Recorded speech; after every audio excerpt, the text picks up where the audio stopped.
آواز اعوذ باللہ من الشیطان الرجیم بسم اللہ الرحمن الرحیم الحمد للہ رب العالمین والعاقبۃ للمتقین الصلاۃ والسلام والتحیۃ والاکرام علی سیدنا و مولانا ابی القاسم محمد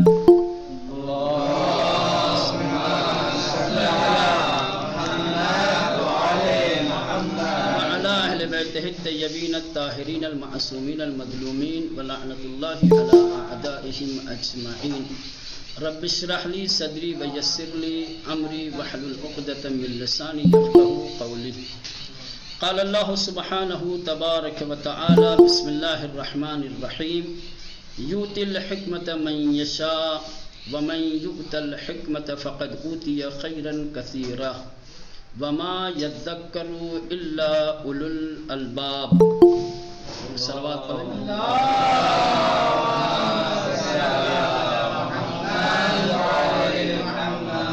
سب سے پہلے آج کے مبارک اور بابرکت دن کی، جس دن کو دحو الارض کہا جاتا ہے، اس دن کی اور خصوصیت کے ساتھ جو آج دو نبیوں کی ولادت باسعادت کی تاریخ بھی بتائی جاتی ہے، خلیل الہی حضرت ابراہیم علیہ السلام اور روح اللہ حضرت عیسیٰ علیہ السلام کی، ان دونوں نبیوں کی ولادت باسعادت کی بھی مبارکباد، اور خدا کی بارگاہ میں دعا کرتا ہوں کہ اللہ اپنے ان دو نبیوں کے صدقے اور طفیل میں آج کے دن کی جو خیر و برکتیں ہیں، جو سعادتیں ہیں، ان سے ہم سب کو بہرے مند فرمائے۔ خوب سورہ مبارک بقرہ کی 269 نمبر کی آیت کی تلاوت کی ہے، اور اس آیت کریمہ کے انتخاب کا ہدف اور مقصد یہ ہے کہ چونکہ آپ سبھی حضرات علم و دانش کے کسب و تحصیل کی راہ میں زندگی بسر کر رہے ہیں، آپ سب تحصیل علم و دانش میں لگے ہوئے ہیں، آپ سب علم و حکمت کے طالب اور طلبگار ہیں، لہٰذا میں نے اس آیت کریمہ کا انتخاب کیا ہے تاکہ اس آیت کریمہ کے ذیل میں مختصر سی گفتگو کی جائے۔ ارشاد پروردگار ہو رہا ہے یؤتی الحکمۃ من یشاء، کہ وہ جسے چاہتا ہے حکمت عطا کرتا ہے۔ خوب علم و دانش اور حکمت انسان کا سب سے قیمتی سرمایہ ہے، اور یہ وہ سرمایہ ہے کہ جس سرمایہ کی طلب ہر انسان کے اندر پائی جاتی ہے۔ کوئی ایسا انسان نہیں ہے، کوئی ایسا بشر نہیں ہے کہ جس کو علم و حکمت کی طلب نہ ہو اور اسے اہمیت نہ دیتا ہو۔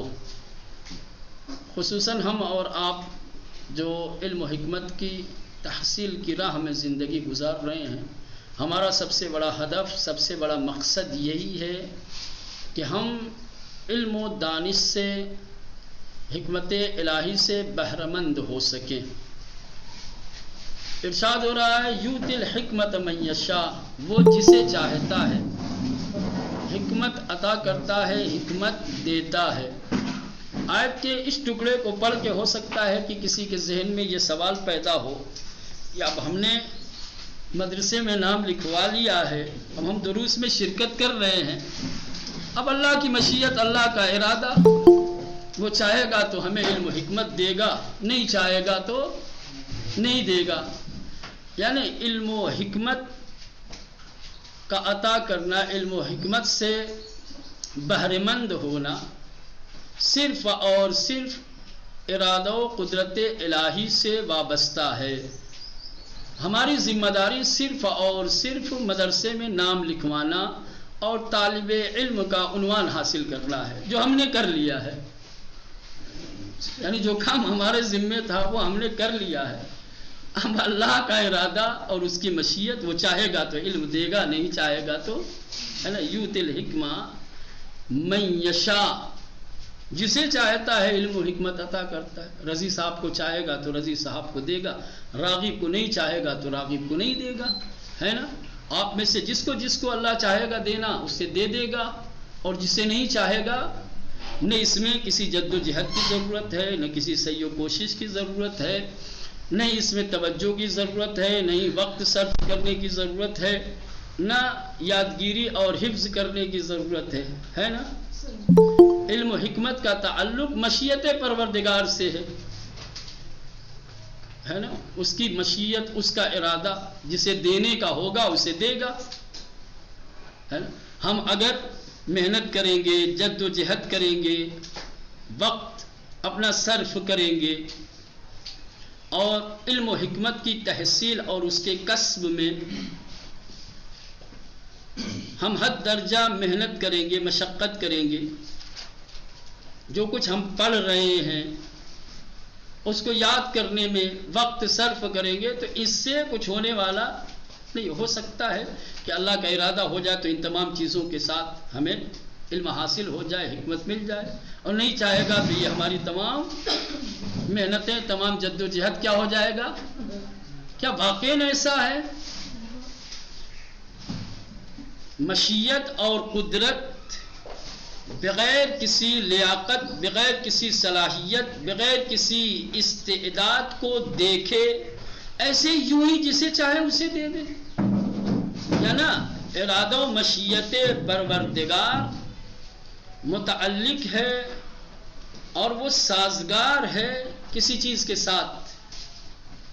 یقینی طور پر اللہ جب کسی بندے کو، کسی انسان کو کوئی نعمت دیتا ہے، خصوصاً نعمت علم، نعمت حکمت، تو ایسے ہی نہیں دے دیتا، بلکہ دینے کے لیے وہ اپنے بندے میں، انسان میں اس کی صلاحیت، اس کی لیاقت، اس کی استعداد کو دیکھتا ہے۔ ظرفیت ہونی چاہیے انسان کے اندر۔ جب تک کہ انسان علم و حکمت کے لیے اپنے اندر ظرفیت اور صلاحیت پیدا نہیں کرے گا، اللہ ایسے ہی تھوڑی دے دے گا۔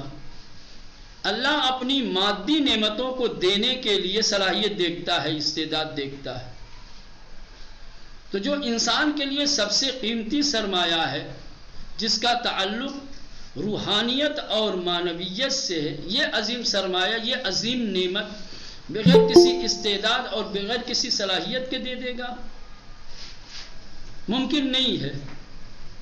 لہذا سب سے پہلا قدم جو ہمارا ہونا چاہیے وہ یہ ہونا چاہیے کہ اگر واقعاً ہم علم و حکمت کے، دانش کے طلبگار ہیں، ہمارے اندر جستجو ہے تحصیل علم و حکمت کی، تو پہلا قدم ہمارا یہ ہونا چاہیے کہ ہم اپنے اندر تحصیل علم و حکمت کی صلاحیت اور استعداد پیدا کریں۔ اب انسان کے اندر علم و حکمت کی ظرفیت، صلاحیت اور استعداد پیدا کیسے ہوتی ہے؟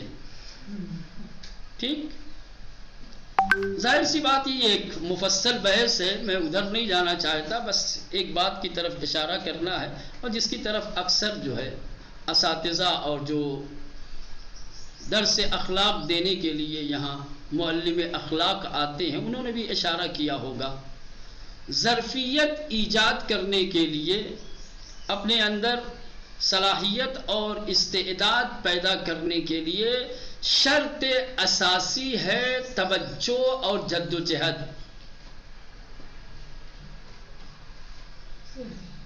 جس قدر انسان اس راہ میں، اس میدان میں جد و جہد کرے گا، کوشش کرے گا، محنت کرے گا، اپنی ظرفیت کو، اپنی صلاحیت کو رشد دے گا، منزل تکامل تک لے جائے گا، اتنے ہی زیادہ انسان کے اندر علم و حکمت آئے گا۔ قرآن نے ایک اصول بیان کیا ہے، ایک قانون کلی بیان کیا ہے، الا لیس للانسان الا ما سعی، کہ انسان کو وہی چیز دستیاب ہوتی ہے، انسان کو وہی چیز ملتی ہے جس کے لیے وہ کوشش کرتا ہے۔ ہمارے پاس آج جو کچھ ہے وہ ہماری کوششوں کا نتیجہ ہے، اور جن چیزوں سے ہم محروم ہیں ہم نے ان کے لیے کوشش نہیں کی ہے۔ ویلا ممکن نہیں ہے کہ انسان کسی چیز کو پانے کی کوشش کرے اور اس سے محروم رہ جائے۔ انسان کے پاس جو کچھ ہے، چاہے وہ مادی چیزیں ہوں چاہے مانوی چیزوں، مادی چیزوں اور مانوی چیزوں کو پانے کے لیے کوشش کی گئی ہے، جد و جہد کیا گیا ہے، تب ہمیں وہ چیز ملی ہے، حاصل ہوئی ہے۔ جن چیزوں سے آج ہم محروم ہیں تو محرومیت کی علت، محرومیت کا سبب کوشش کا نہ ہونا ہے۔ اللہ نے انسان کے اندر ہر طریقے کی صلاحیت اور استعداد رکھی ہے۔ میرا ماننا یہ ہے کہ آج اگر میں حوض علمیہ عسکری میں پڑھا رہا ہوں، یہاں کا استاد ہوں، اور میں نے اپنے آپ کو محدود کر لیا ہے تو یہ میں اپنی کمی کی وجہ سے، میری اپنی کمی ہے، میں نے اپنے آپ کو محدود کر لیا ہے، وَإِلَّا اللہ نے میرے اندر محدودیت کی صلاحیت نہیں رکھی ہے۔ میں اگر چاہوں تو ان حدود کو توڑ کر کے اپنے آپ کو اور بلندیوں تک اور اونچائیوں تک لے جا سکتا ہوں۔ آپ جس منزل پہ ہیں، جس مقام پہ ہیں، جس حالت میں ہیں، وہ آپ کی کوشش ہے۔ آپ اگر اپنے مقام سے، اپنے درجے سے، اپنے حالات سے اور اونچی منزل پر اور اونچے درجے پر اور بہتر حالات کی طرف لے جانا چاہتے ہیں تو اس کے لیے آپ کو آپ کے اندر جو موجودہ جد و جہد کی سعی و کوشش کا جو احساس ہے، جو جذبہ ہے، اس کو اور بڑھانا پڑے گا۔ جس قدر آپ اپنی محنتوں میں اضافہ کریں گے، جس قدر آپ اپنی جد و جہد کو، اپنی کوششوں کو بڑھائیں گے، آپ کا مقام، آپ کا درجہ، آپ کی صلاحیت اتنی ہی زیادہ بڑھے گی۔ امیر المومنین علیہ الصلوۃ والسلام نے ایک بڑا خوبصورت جملہ ارشاد فرمایا ہے۔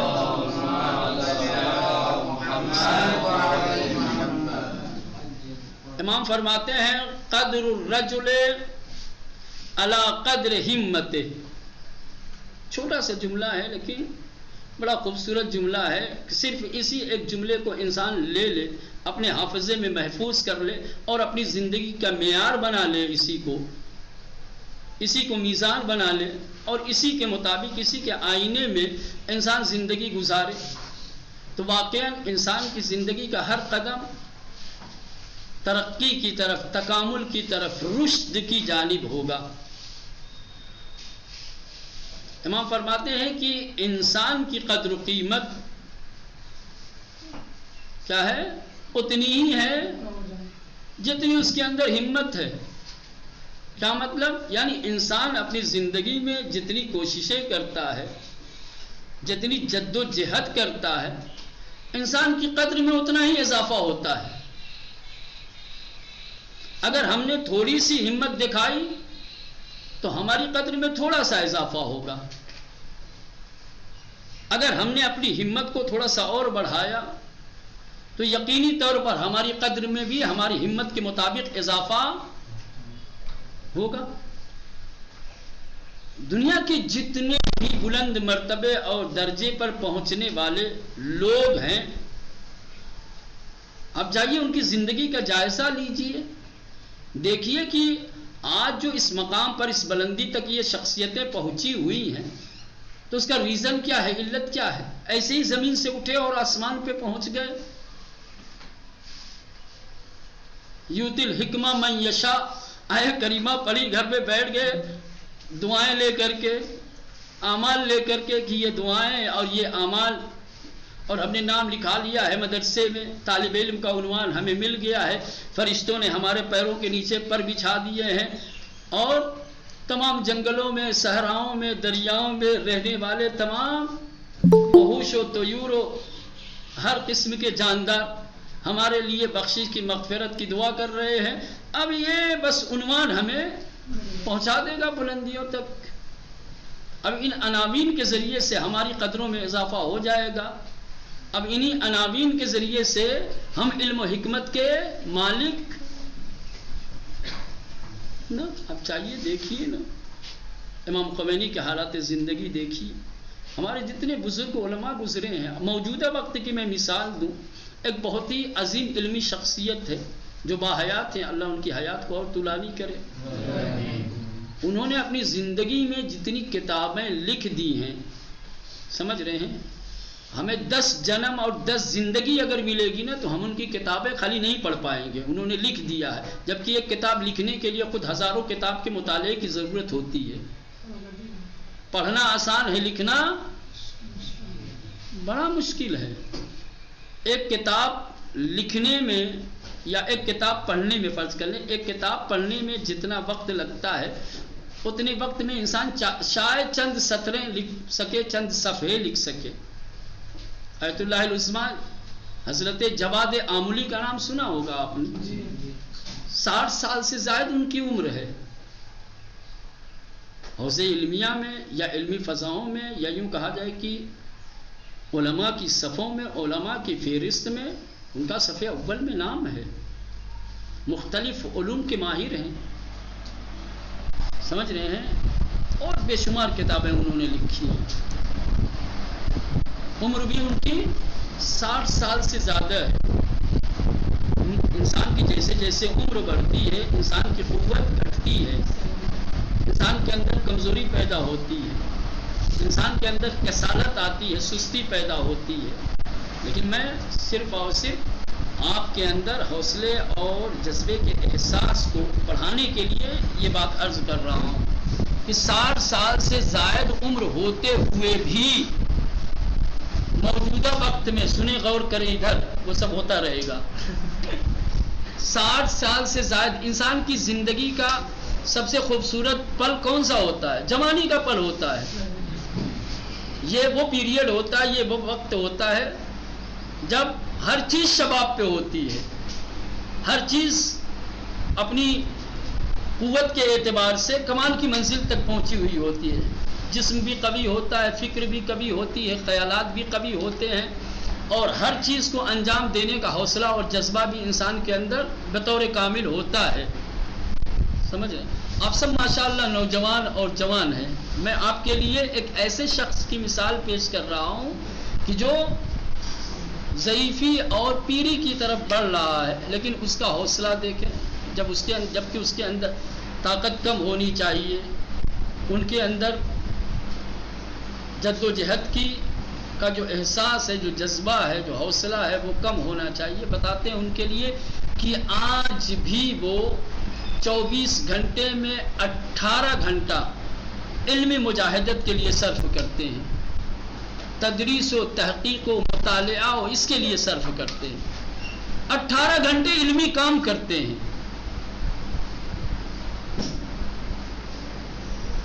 ایسے ہی نہیں اس مقام تک اور اس منزل تک پہنچ گئے ہیں.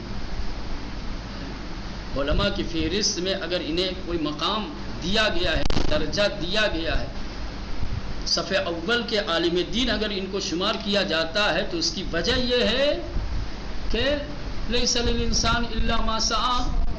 انہوں نے کوشش کی ہے، انہوں نے جد و جہد کیا ہے، انہوں نے توجہ دی ہے اس مسئلے کی طرف. ان کی مجاہدت، ان کی کوششیں، ان کی اعلیٰ ظرفیت، ان کی اعلیٰ ہمتی انہیں اس مقام تک لے گئی ہے. تو آپ میں سے جو بھی برصورت، جو بھی کیا، ہم سب کو اس بات کی طرف توجہ رکھنی چاہیے کہ ہم اگر واقعا میدان حصول علم میں، تحصیل حکمت میں اگر کسی مقام تک، کسی منزل تک پہنچنا چاہتے ہیں تو ہمارے لیے لازم اور ضروری ہے کہ ہم اپنی ہمتوں میں اضافہ کریں، اپنی صلاحیتوں میں اضافہ کریں، اپنی ظرفیت میں اضافہ کریں. جب ہماری ظرفیت اس قابل بن جائے گی کہ اللہ نعمت حکمت کو اس ظرف میں رکھ سکے تو یقینی طور پر یؤتی الحکمہ من یشاء کی فہرست میں آئیں گے. جب تک کہ ہم ایجاد ظرفیت نہیں کریں گے، جب تک ہم اپنے اندر علم و حکمت کے رکھے جانے کی یا دیے جانے کی صلاحیت نہیں پیدا کریں گے، محروم رہیں. جس دن ہمارے اندر یہ ظرفیت پیدا ہو جائے گی، جس دن یہ صلاحیت ہمارے اندر پیدا ہو جائے گی، تو اللہ کی مشیت اور اس کا ارادہ کیا ہے؟ مولانا دیکھتا ہے ظرفیت کو، دیکھتا ہے صلاحیت کو، جب صلاحیت کو دیکھے گا، ظرفیت کو دیکھے گا، تو یقینی طور پر اللہ علم و حکمت کا خزانہ، علم و حکمت کا سرمایہ ہمارے سینے کے اندر اور بس آخری جملہ عرض کر کے بات کو تمام کروں، یہ ہم تو دیکھ رہے ہیں علم و حکمت. آپ جائیے تفاسیر کی کتابیں اٹھا کر کے دیکھیے، مفسرین نے حکمت کے کیا معنی بیان کیے ہیں. میں ان معنوں میں نہیں الجھنا چاہتا اور آپ لوگوں کا زیادہ وقت نہیں لینا چاہتا. خود آیت کریمہ کی جو لفظ ہے وَمَن يُؤْتِ الْحِكْمَةَ فَقَدْ أُوتِيَ خَيْرًا كَثِيرًا. آپ حکمت کو صرف حکمت کی نگاہ سے مت دیکھیں، یہ حکمت تو علت ہے، اس کے معلول کتنے خیر ہیں آپ اس کا اندازہ نہیں لگا سکتے. خدا کہہ رہا ہے کہ جسے حکمت مل گئی، جسے حکمت عطا ہو گئی، اسے خیر سمجھ رہے ہیں. تو آپ جس راہ پہ ہے، جس علم و حکمت کو کسب کر رہے ہیں، حاصل کر رہے ہیں، اب اس کے نتیجے میں کتنی نیکیاں ہیں، کتنے حسنات ہیں، کتنی خوبیاں ہیں، کتنے خیرات ہیں، کس قدر خیر کثیر ہے. آپ دیکھیں بصورت نکرہ، اب چونکہ طالب علم ہے تو طالب علم والی بات بھی کروں تھوڑی سی. خیرن کو بصورت نکرہ اللہ نے رکھا ہے، اور آپ جانتے ہیں کہ عربی زبان میں جب کسی لفظ کو بصورت نکرہ استعمال کیا جاتا ہے تو وہ کس چیز پہ دلالت کرتا ہے؟ آپ اس کو کسی معنی خاص سے مخصوص، خیر خود نکرہ ہے، آپ خود خیر کا اندازہ نہیں لگا سکتے کہ کون کون سا خیر آپ کو ملے گا، اور پھر اس کے بعد اللہ نے اس کی صفت بصورت کثیر بیان کی ہے. کون اندازہ لگائے گا؟ تو آپ یہ سوچیں، آپ اس کے نتیجے کی طرف توجہ دیں. اگر آپ یہ چاہتے ہیں کہ ہمارے اندر ظرفیت کو بڑھانے کا، جد و جہد کا جذبہ زیادہ پیدا ہو، تو آپ حکمت کی طرف نہیں خیر کثیر کی طرف دیکھیں. تو شاید یہ خیر کثیر کی طرف توجہ آپ کے اندر ظرفیت ایجاد کرنے، صلاحیت پیدا کرنے، جد و جہد اور مزید کوشش کی طرف آپ کی رہنمائی کرے، اس کی طرف لے جائے. کون نہیں چاہتا بھائی خیر کثیر؟ ایک حکمت کے نتیجے میں کتنے خیر ہمیں ملنے والے ہیں. اب خیر کثیر بھی ایسی چیز ہے جسے ہر کوئی چاہتا ہے. ان کہتے ہیں خیر کثیر بصورت نکرہ ہر جگہ نہیں ملے گا. یا یوں کہا گیا خیر کثیر، کہ خیر تو بہت سارے اعمال کے نتیجے میں مل سکتا ہے، لیکن خیر کثیر جس عمل کے نتیجے میں ملے گا وہ ہے تحصیل حکمت. اور تحصیل حکمت کیسے حاصل ہوتا ہے؟ تحصیل حکمت کہاں؟ جہاں ظرفیت ہو. تو اب ہمیں ضرورت ہے کہ نہیں کہ ہم اپنی ظرفیت کو بڑھائیں؟ سمجھ رہے ہیں؟ اور اب یہ کبھی اس بدگمانی میں مت رہیے گا کہ ہماری ظرفیتیں محدود ہیں. بہت سارے طالب علم یہ خیال اپنے اندر پیدا کر کے اپنے آپ کو محدود کر لیتے ہیں کہ اب ہمارے اندر اس سے زیادہ ذہنیت نہیں ہے، ہمارے پاس بس اتنی ہی عقل ہے، ہم بس اتنا ہی سوچ سکتے ہیں. نہ، اللہ نے انسان کے اندر تکامل کی، پیش رفت کی، آگے بڑھنے کی ہر طریقے کی صلاحیت رکھی ہے، ہر طریقے کی استعداد رکھی. آپ اپنے آپ کو، آپ کسی پودے کی طرح سے، کسی درخت کی طرح سے، کسی جھاڑی کی طرح سے نہیں ہیں. ان کی ظرفیتیں محدود ہوتی ہیں، ان کی ایک حد ہوتی ہے، ایک حد پر جانے کے بعد پھر یہ نہیں بڑھ سکتے. سمجھ رہے ہیں؟ لیکن انسان کی تکامل کی کوئی حد نہیں ہے. تو آپ اپنے آپ کو کبھی محدود نہ سمجھیں. انسان پیچھے اسی وقت رہ جاتا ہے، پیچھے رہنے کی اس کی وجہ اس کی اپنی سوچ ہے، اس کا اپنا خیال ہے.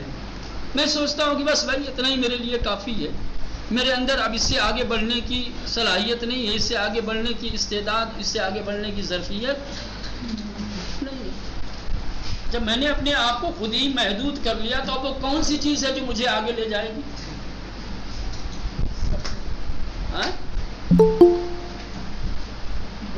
جب محدودیت کی تمام دیواروں کو ہم توڑیں گے، محدودیت کی تمام سرحدوں کو جب ہم اپنے لیے سد باب نہیں سمجھیں گے، جب آپ اپنے آپ کو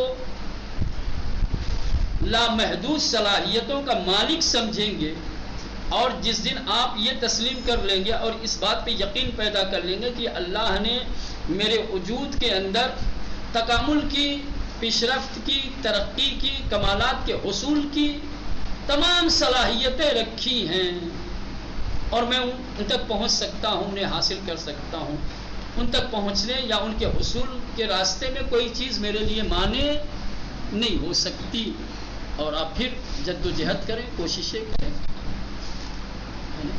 تو آخری جملہ پھر نہج البلاغہ میں امیر المومنین علیہ الصلوۃ والسلام ارشاد فرماتے ہیں، علیک بالسعی علیک بالسعی لیس علیک بالنجھ، تمہارا کام کوشش کرنا ہے، نتیجہ اللہ کے ہاتھ میں ہے، اور اللہ جب کسی کے اندر سے یہ کوشش کو دیکھتا ہے تو نتیجے سے محروم۔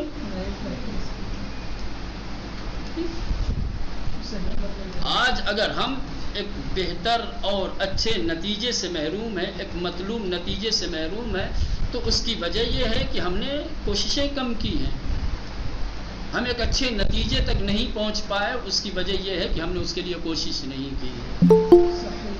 اگر آج ہم من بنا لیں، آج ہم اگر اپنی کوششوں میں اضافہ کریں اور ایک مطلوب نتیجے تک پہنچنے کے لیے ہر طریقے کی کوشش کریں، تو انشاءاللہ وہ مطلوب نتیجہ یقینی طور پر ہمیں حاصل ہوگا۔ بہر صورت میں اپنی بات کو یہی پہ تمام کرتا ہوں، خدا کی بارگاہ میں دعا کرتا ہوں کہ اللہ ہمیں تحصیل علم کے راستے میں زیادہ سے زیادہ اجتہاد کی، جد و جہد کی، صحیح کوشش کی توفیق عنایت فرمائے، اور ہمیں توفیق دے کہ ہم اپنے دلوں کے اندر، اپنے وجود کے اندر وہ ظرفیت اور وہ صلاحیت پیدا کر سکیں کہ اللہ سرمایہ حکمت کو ہمارے دلوں کے اندر رکھ سکے، عطا کر سکے، اور حکمت کے وسیلے سے جو خیر کثیر انسان کو ملنے والا ہے، اللہ ہمیں اس خیر کثیر سے بھی بہرے مند فرمائے۔ آخر الدعوانا ان الحمد للہ رب العالمین۔